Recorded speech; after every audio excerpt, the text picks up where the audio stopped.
I'd like to thank everyone for joining. My name is Sarah Lynch. My role here at Benchmark is customer success. We are really excited to kick off our partnership with Hilb today. I would like to give you an overview of the benchmarking tools, the analytics and methodology that we use. I want to make sure you leave this session with a foundation of how this tool can help you serve your business. This is the agenda for the day. The platform is going live for Hilb a week from today following the training for how to put in client data. So the objective for today, though, is to give you a preview of the benchmark reporting tools. So today we're going to focus on where the data comes from, how to target the employers who make up benchmarks. We're going to preview the platform and take a look at specific analytics of a benchmark report and how we interpret the analytics. Next Thursday is the second training session where we will do a deeper dive into adding client data into the platform and managing your client data year over year. So we hope you are able to join us for that follow-up training session. Just some background. Benchmark is a technology company providing employee benefits benchmarking. Using this platform, your team has access to an interactive database of employer plans in order to pull market data and trends. And you're going to actually be able to compare your client plans to that market that you've chosen. We do keep our focus narrow, employee benefits only, and because of that narrow focus, we do what we do very well. We use proprietary software to ensure our data is the most accurate available. The data is real time, meaning plans and data you are viewing are active in-force plans, so you are looking at the most current market snapshot. And finally, we provide dedicated support from quality reviews to trainings on how to understand the reports. We have 3 report types available. The first is the market report, which is the market data only for your targeted industry, location, employer size that you choose. The next 2 are comparison reports, meaning that you will pull in a specific client plan and evaluate the plan against the market benchmark data that you've selected.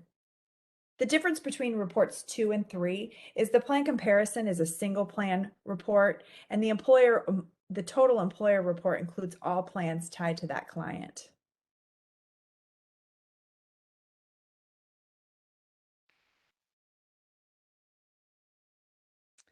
Where do the benchmarks come from? So you are going to determine the market segment by using filters in order to target that employer type. So identifying that employer type, this is what we mean by targeting a data set. So you'll use those filters to narrow to the industry, location, a size of employer. Use any combination of the filters. The only parameter is the result is at least 15 employers in the data set.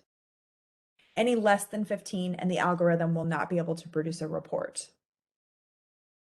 Almost everyone's first inclination is to use every filter available and therefore limit the market segment they're choosing. They want a specific industry, a small area, a narrow head count. You're going to find that limits your data set and you're going to struggle to get to the 15 employers that need to be included. Targeting is more of an art than a science.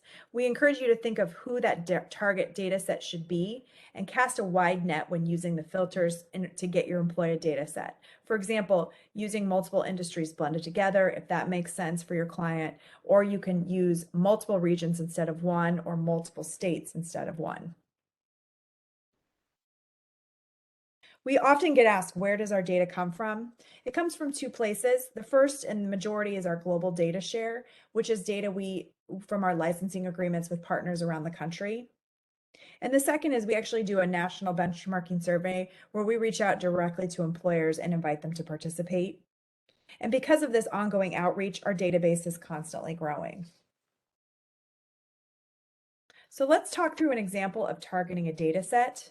I listed here some possible industries that we could identify if Starbucks was our client or a prospect. I selected accommodation and food services, retail trade stores, and possibly manufacturing food and beverage would work as well. Usually location is driven by where the client has active employees, such as maybe multiple regions or states, as we said. And headcount I may or may not use. It just depends on the employer. Again, any combination, as long as you have at least 15 employers in the set. We're going to take a peek of the benchmark platform and kind of navigate through that and show you what that looks like.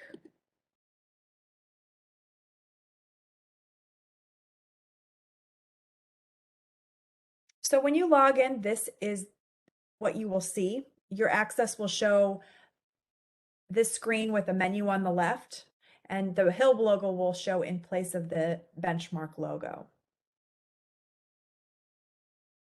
This menu on the left allows you to navigate through the platform. We're on the home screen right now, and this view is of the PDF report history. As you run reports in the benchmarking platform, there will be a record here, so you can always go back and view an older report that you've run. So the next menu item down is accounts. We're going to spend the majority of our time next training going through accounts. This is where you're going to add your clients, add data in on your clients. You're going to add the client in, put their plan information in, which we're going to go through in detail next week. But that allows you to actually compare your client to the benchmarks. So I'm going to go into the benchmarking section. I'm going to click into medical RX. And you can click on any line of coverage that you're wanting to look at, but we're going to spend some time on the medical RX. And this is going to pull up, the first thing you're going to see is all the filters that you can use that manipulate the data. So this is where we will use these to describe the employer comparison set. So the first thing we're going to do is we're going to select industry. And I do want to take a couple minutes to actually show you some help on the industry, on the regions. So if you click industry, you can actually see a list of all the industries. And actually, these are the NAICS codes that make up each industry. So you can actually look up your client's NAICS code and see which is their correct industry, but that does not preclude you from using any combination of industries. So I'm going to go ahead and select the industries that we had identified for Starbucks: accommodation and food services.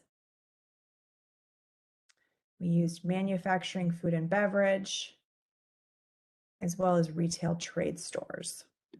So as you see, now we're down to 591 employers in the comparison set. Actually, let's look at where we started. I'm going to unselect really quick. So we have 6,947 employers in the data set right now.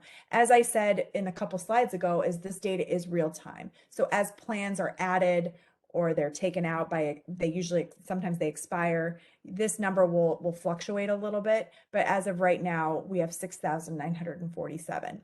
So by selecting industries, we're going to narrow that set. So manufacturing, food and beverage, and retail trade stores. So now I'm down to 591 in the comparison set. So I have the option to choose region or state. I would not recommend using both. You can just choose one or the other. We actually have a help button here for region as well if you would like to see what states belong to what regions. So there's a legend over here as well. For this purpose, I'm just going to use the Northeast region. And that gives me 116 employers in the comparison set. And that is going to pull in, and we're looking at the plan type PPO. So there are 3 different plan types to choose from for medical. PPO is in and out of network. High deductible health plan has to be a qualified high deductible health plan. And then HMO and EPOs are together, and those are in-network only plans for comparison. But we're going to stay here in the PPO plan type. And I'm not going to use size, but here are the options for size. So I could do smaller employees only and up to 250, and that's 57. Or if I wanted to just do 5,000 employees and up, employers with 5,000 head counts and up, I could do that as well. As you see, that limits the comparison set quite a bit though. So now that I've used all the filters and I'm back to 116 employers, I'm going to scroll down, and this is the data, the benchmark data that is pulled from those filters for this comparison set. So for 114 employers.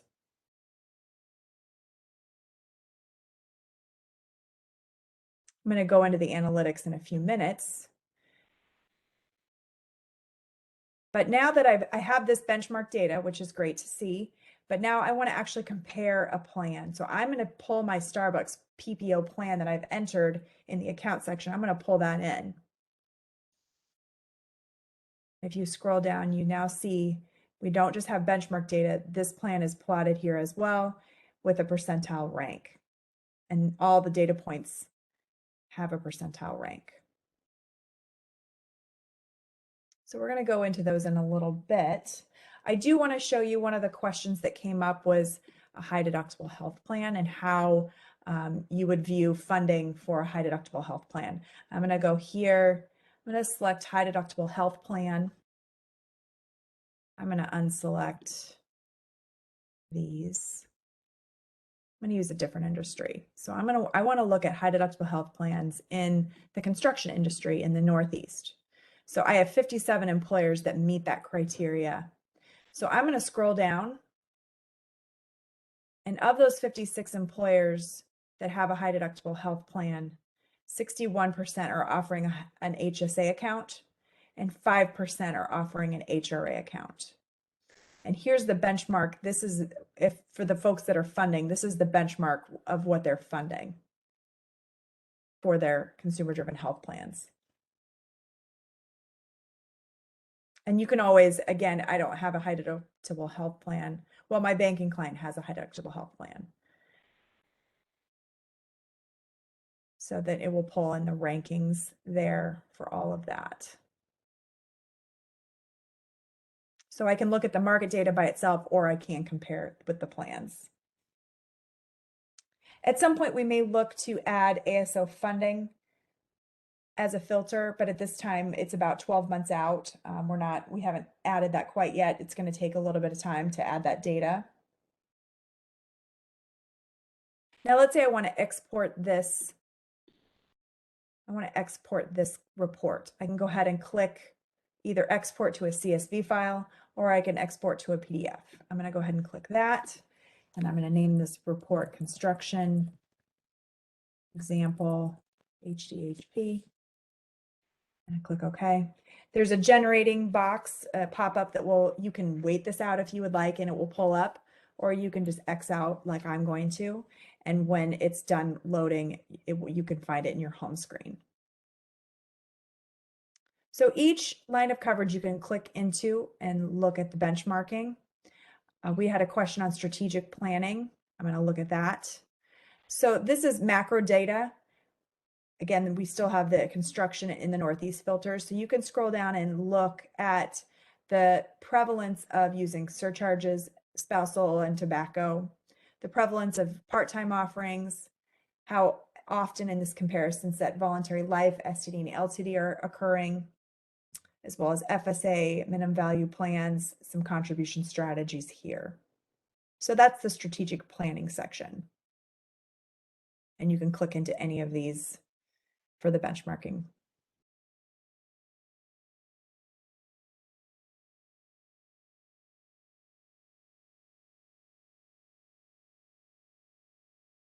And the final category on the menu is support. And this is just a customer support topics and FAQs. If you want to check this database, if you have a question, you can always do that. But our contact information for questions is below.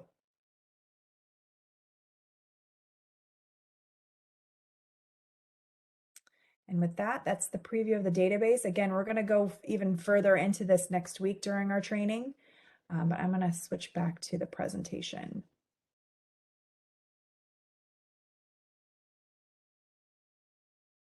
So let's dive in now and look at some analytics of the reports. Once you get an understanding of the tables and visual graphs, reading the reports becomes very easy and consistent. The goal of the comparison reports is to assess a client's plan and find their strengths and weaknesses against that objective data. So you may already know if the plan is high cost or the deductibles are low, but this report really becomes an objective tool to help identify any plan changes that need to happen, or just to help communicate to your client what the plan's doing well and where it needs work. This is the title of a comparison report. This is the title page. Banking client is the sample client. This is where your title of your client will go. And below is a summary of the comparison data set. So this is the set of employers we've filtered to that it's going to determine our benchmark. The industry, notice we didn't limit to only banking. We used all of financial services, even though it's a banking client. And then for the regions, we used several regions, maybe responding to this bank's locations. And finally, we did not narrow by headcount. So we have a comparison set of 247 employers. This is a very wide comparison set. You don't need to be shooting for 247 employers. Again, as long as you have 15 in the comparison set, you are able to run the report. It just depends on, where you want to, how big of a set you really want to look at. And that's kind of again a work of art. So you can kind of play with the filters to figure out, what's the right sweet spot for this client. But for this one, this was a very wide net, and we have 247 employers. The first presentation of data in our reports is the frequency of plans. This is how often we see each plan type for the targeted employer set that was chosen. So in this example, we are looking at the frequency of medical plans. We always show the comparison set at the top. It's recapped in all the headers of every report, just so you know who you're comparing against. This top table shows plan types being offered by this targeted group of employers. So you'll notice that for high deductible health plans, 70% of the 247 employers are offering a high deductible health plan, and 68% are offering a PPO plan. Scrolling down to the bottom, number of plans, you'll see nobody's not offering, everybody's offering a medical plan, whereas 80% are offering 2 or more plans, with 50% offering 3 or more. You'll see some form of this illustration at the top of each plan type or report that you pull, whether it's medical, dental, STD, life, and LTD. The next analytic is the benchmark median table for the PPO plan. So these are the in-network cost shares listed in the left column for this banking client's PPO. So this is the left column, this is the cost shares. This is the benchmark or the 50th percentile for the comparison set. And this is the banking client's PPO plan and where their deductibles and maximums come in at. We're going to focus in the next slide on the individual deductible. This is a graph of the entire distribution of the in-network deductibles for that PPO plan. So all the PPO in-network individual deductibles are lined up from left to right. On the left are the highest deductibles, all the way getting lower and lower to the best deductibles here on the right in the green. 50th percent is the midpoint and divides our distribution in half. This is $1,000 is our benchmark. So half the deductibles in this comparison set are worse, or they're higher than $1,000, and half are better than benchmark, lower than $1,000. This plan's deductible is $1,750 and is plotted on the graph. It's at the 20th percentile. So $1,750 is better than this 20%, but it's worse than this 80%. So 80% of the deductibles in this comparison set are better. This is the full visual as it will appear on your report. The table over here that we looked at, the distribution, and the percentile ranking on the far right. This format's consistent in our reports. Even when viewing one of our market reports, you'll see just the benchmark here, and you'll see the distribution, but you will not see the plan and percentile ranking.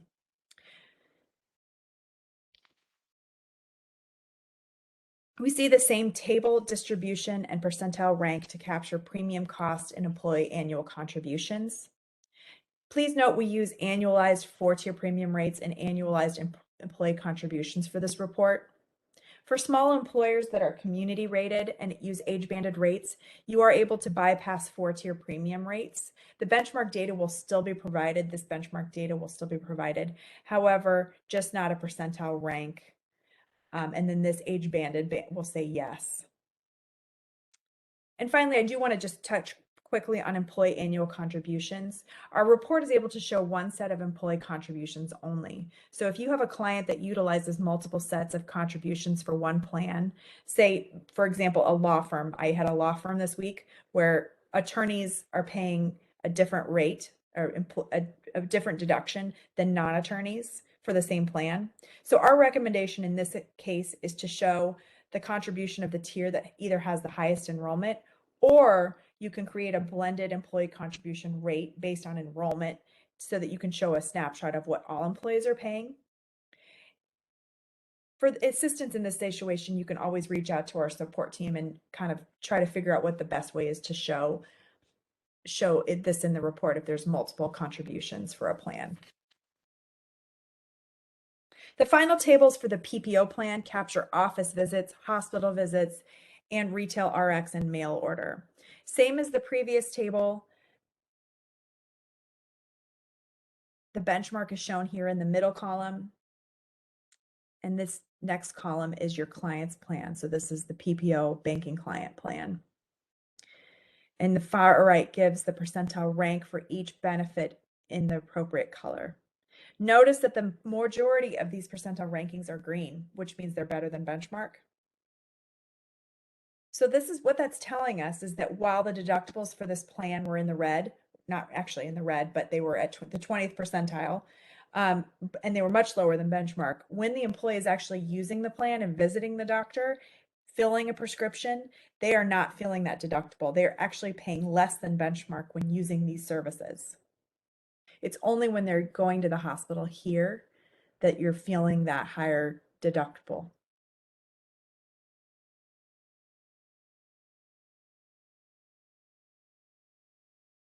I wanted to discuss percentile ranking ties. We see this consistently in data points where there's not a lot of variation. So dental is always a great example to show. You'll see here, this is the dental for the banking client.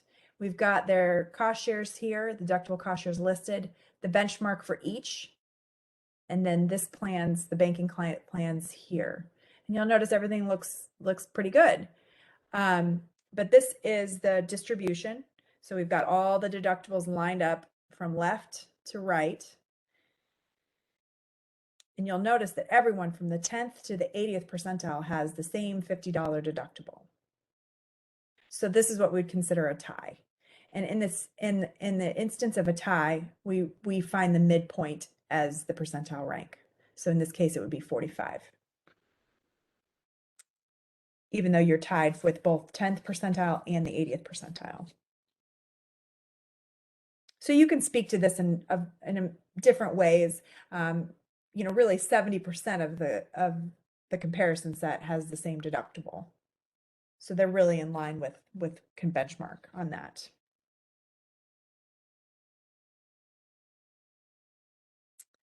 Just a note about privacy. We do not disclose the employers that are included in the database. We do get asked by our partners sometimes. They have a client that competes against this company or that company, and they want to compare to those employers specifically. The answer to that question is always no. We cannot select specific companies to include in the data set, nor do we confirm the existence of specific clients in the data. Our database is designed to protect the privacy of the companies that are participating. So that's a wrap for our session today. The second training we have is scheduled for next week, March 17th at 10 a.m. Central Time or 11 a.m. Eastern. In this training, we're going to go through entering client data, managing the data, and we're going to go through a more in-depth demonstration of how to pull the reports out. Following the next webinar, you're going to receive the welcome email with the instructions on how to access the platform.